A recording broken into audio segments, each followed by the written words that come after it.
Hello, my name is Kevin Collins. I'm going to do a series of videos today on course management. We're talking about the decisions that we make from the time we get to the golf course to the time we finish the 18th green that are really going to allow us to shoot some better scores on the golf course. And we're going to do our first video is going to be about how we get ourselves on the tee box, putting ourselves in position to hit a good shot out into the fairway. When coming up with a plan on tee box, it's very important for us to first assess the hole that we're seeing. First things first is to make sure that, number one, we realize that longer is not always better. Here we have a classic mid-length par 4 dogleg right. We're going to see is at about 380 yards. This hole is a scoreable hole if it's planned correctly. First thing we're going to do is make sure that we look at where our landing area is going to be for different clubs. Here, this hole, if we look back at about 250 yards, our landing area is 35 yards wide, and we have a clear angle into the green. If I take a driver out and try to hit it up there to 280 or 290 yards out, the fairway is now about 15 to 20 yards wide. We have trees on the right-hand side, and we have 2 bunkers on the left.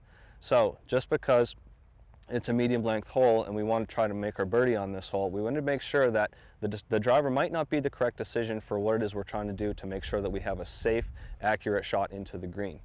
So from here, we're going to go ahead and decide to hit a 3-wood. Next, we got to decide which side of the tee box and which type of shot to play.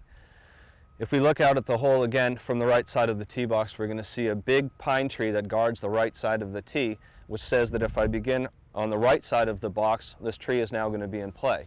So I'm going to come to the left side of the tee box, which now opens up my path down to the fairway. Because of the shape of the hole, I now want this ball to be in the left side of the fairway. So from the left side of the tee box to the left side of the fairway, we're going to try to hit a small draw. So from ourselves, we can aim our point down the center of the fairway. From the left side of the tee box, I'm going to try to hit a draw that starts in the middle and works towards the left center of the fairway. This takes all of the problem off the tee from a danger standpoint from the trees.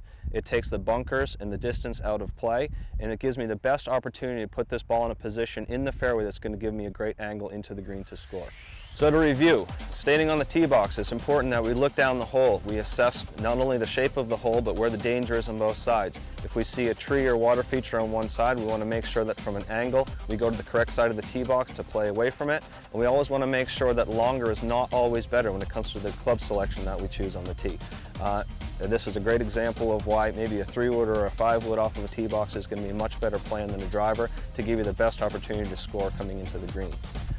Now, next we're going to move down to the fairway. We're going to discuss a few things that we can do to make sure that we're giving ourselves great opportunities to score from the fairway.